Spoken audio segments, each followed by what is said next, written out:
Hello दोस्तों, तारीख आज 26 नवंबर 2025 दिन बुधवार, हिंदी तिथि षष्ठी। आइए जानते हैं आज बिहार की और दुनिया की सिलेक्टेड काम की और महत्वपूर्ण 25 बड़ी खबरों को सिर्फ 10 मिनट में। पर अभी तक आपने इस वीडियो को लाइक नहीं किया तो लाइक कर दीजिए। बिहार में जमीन खरीदने वालों के लिए बड़ी खबर सामने आ रही है। अगले महीने से जमीन की खरीद बिक्री जमीन खरीदने वालों के लिए महंगा होगा। जमीन के कीमतों में भारी इजाफा हो सकता है। पीएम आवास योजना के अंतर्गत सर्वेक्षित परिवारों का पूर्ण सत्यापन किया जाएगा। इस प्रक्रिया का उद्देश्य यह सुनिश्चित करना है कि योजना का लाभ केवल पात्र लाभार्थियों तक ही पहुंचे। आय और संपत्ति जैसे विवरणों की विस्तृत जांच की जाएगी, जिससे पारदर्शिता और जवाबदेही सुनिश्चित हो सके। सभी परिवारों से सत्यापन में सहयोग करने का आग्रह किया गया है। सरकार बनते ही एक्शन में नीतीश सरकार। इस विभाग में जल्द होगी 33,000 पदों पर भर्ती। बिहार के 6 लाख शिक्षकों के लिए खुशखबरी। शिक्षा विभाग ने वरीयता निर्धारण का फार्मूला तय कर दिया है। अब शिक्षकों की वरीयता उनकी सेवा अवधि के आधार पर निर्धारित की जाएगी। इससे शिक्षकों के प्रमोशन और अन्य लाभों में मदद मिलेगी।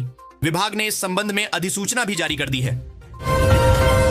मुख्यमंत्री रोजगार योजना के तहत भोजपुर जिले की पात्र महिलाओं को 26 नवंबर को 10-10 हजार रुपए की पहली किस्त मिलेगी।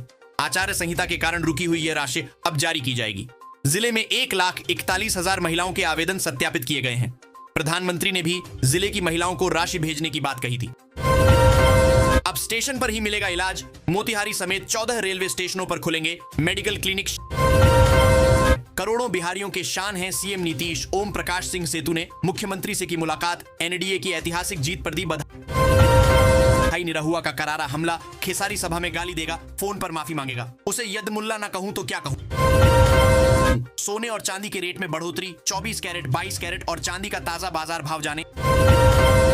बिहार में एनडीए की जीत पर हमला करते हुए समाजवादी पार्टी के विधायक ने दावा किया है कि बिहार में चुनाव नहीं हुआ है, वोटों की डकैती हुई है। समय आने पर बीजेपी नीतीश कुमार को उनके पद से हटा देगी। पटना के लोदीपुर में खुला टाटा कैरेटलेन का नया एक्सक्लूसिव शोरूम। हीरे की खरीदारी पर 50% की छूट। भागलपुर हंसडीहा ब्रिज प्रोजेक्ट और भूमि अधिग्रहण में फंसी भागलपुर हंसडीहा पुल परियोजना। निर्माण में देरी।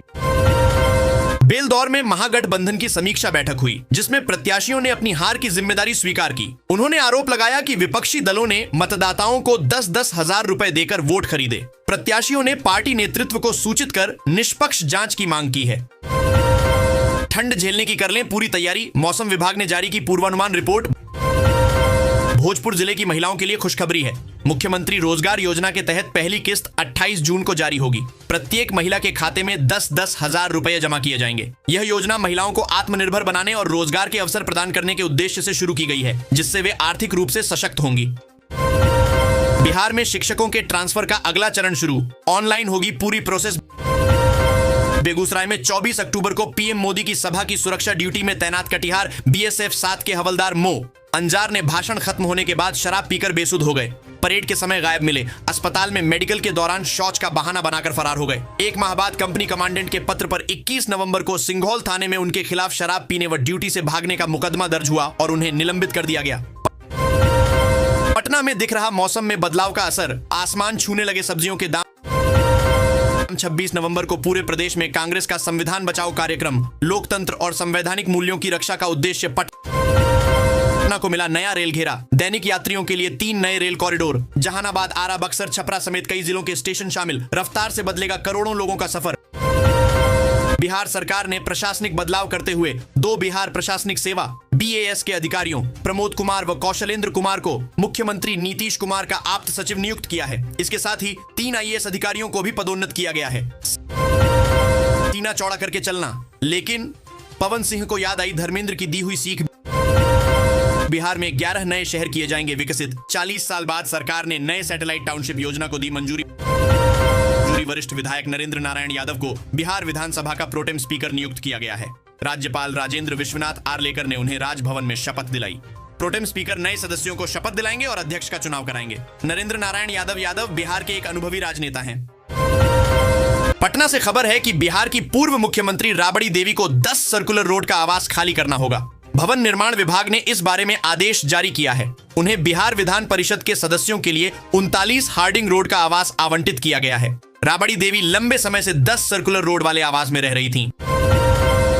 भागलपुर रेंज में भरे जाएंगे दारोगा और एएसआई के खाली पद। आईजी ने मुख्यालय भेजी जानकारी। बिहार कैबिनेट की पहली बैठक। बिहार कैबिनेट मीटिंग में AI मिशन, चीनी मिल की शुरुआत और नए टाउनशिप समेत 10 एजेंडों पर मुहर लगी। सरकार ने आर्टिफिशियल इंटेलिजेंस के विकास को बढ़ावा देने, चीनी मिल को पुनर्जीवित करने और नए टाउनशिप बनाने की योजनाओं को मंजूरी दी है। इन निर्णयों का उद्देश्य राज्य के विकास को गति देना है। बेतिया के मनुआ पुल से सेवरही तक NH 727A के निर्माण के लिए 160 हेक्टेयर से अधिक भूमि का अधिग्रहण किया जा रहा है। 1394 रैयतों को नोटिस भेजा गया है, लेकिन मुआवजे के लिए अभी तक कोई आगे नहीं आया है। सड़क और पुल बनने से दियारा क्षेत्र के लोगों को फायदा होगा और उत्तर प्रदेश की दूरी कम हो जाएगी।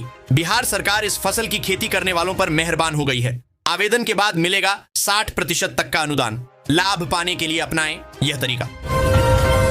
बिहार के मंत्री नितिन नवीन ने पदभार संभालते ही एक्सप्रेसवे और रिंग रोड परियोजनाओं को समय पर पूरा करने पर जोर दिया। उन्होंने कहा कि इन परियोजनाओं से राज्य के विकास को गति मिलेगी और कनेक्टिविटी बेहतर होगी। अधिकारियों को समयबद्ध कार्य पूरा करने के निर्देश दिए गए हैं, जिससे आर्थिक और सामाजिक विकास को बढ़ावा मिलेगा। बिहार के नए स्वास्थ्य मंत्री मंगल पांडेय ने पदभार संभालते ही बड़ा ऐलान किया। उन्होंने बताया कि स्वास्थ्य विभाग में 33,000 से अधिक पदों पर जल्द बहाली होगी और अगले साल 3 नए मेडिकल कॉलेज तैयार हो जाएंगे। मुख्यमंत्री नीतीश कुमार ने पटना में सड़कों और नालों का निरीक्षण किया। उन्होंने मंदिरी नाले पर बन रही सड़क के निर्माण में देरी पर इसे जल्द पूरा करने का निर्देश दिया। उन्होंने निर्माण कार्य की गुणवत्ता और समय सीमा पर भी जानकारी ली। निरीक्षण के दौरान पथ निर्माण मंत्री नितिन नवीन भी उनके साथ थे। कोसी क्षेत्र में गन्ने की खेती को बढ़ावा देने के लिए सरकार गन्ना उत्पादन यंत्रों पर 60% तक अनुदान देगी। गन्ना हार्वेस्टर, प्लांटर, लेवलर जैसे उपकरण खरीदने पर सब्सिडी मिलेगी। किसान जूस निकालकर व्यापार भी कर सकते हैं। आवेदन के लिए आधार कार्ड और भूमि प्रमाण पत्र जरूरी है। सहरसा में गन्ने की खेती को आधुनिक बनाकर किसानों की आय बढ़ाने का प्रयास है। बिहार सरकार ने पारदर्शी और जन केंद्रित राजस्व सेवाओं के लिए नई पहल शुरू की है। अंचल कार्यालयों में CSC के VLE तैनात किए जा रहे हैं, जिससे लोगों को जमीन संबंधी सेवाएं सटीक, समयबद्ध और बिचौलिया मुक्त मिल सकेंगी। 5वें बैच का प्रशिक्षण संपन्न हुआ। आरा में अब 4 लाख छात्रों की ऑनलाइन हाजिरी टैबलेट से लगेगी। शिक्षा विभाग ने DO और DPO को पत्र भेजकर इस नई प्रणाली को लागू करने के निर्देश दिए हैं। इसका उद्देश्य छात्रों की उपस्थिति को बेहतर ढंग से ट्रैक करना और शिक्षा की गुणवत्ता में सुधार करना है। यह पहल शिक्षा प्रणाली को अधिक पारदर्शी बनाने में मदद करेगी। बिहार कांग्रेस के 7 बड़े नेता 6 साल के लिए निष्कासित। पार्टी में कलह के बीच शेष नेतृत्व के कार्रवाई से मचा हड़कंप। बिहार के नए गृह मंत्री सम्राट चौधरी ने पदभार संभालते ही एंटी रोमियो स्क्वाड को पुनर्जीवित करने और माफियाओं को कड़ी चेतावनी देने जैसे कई महत्वपूर्ण कदम उठाए हैं। उन्होंने अपराधियों के खिलाफ सख्त कार्रवाई करने और राज्य में कानून व्यवस्था बनाए रखने की अपनी प्राथमिकता पर जोर दिया है।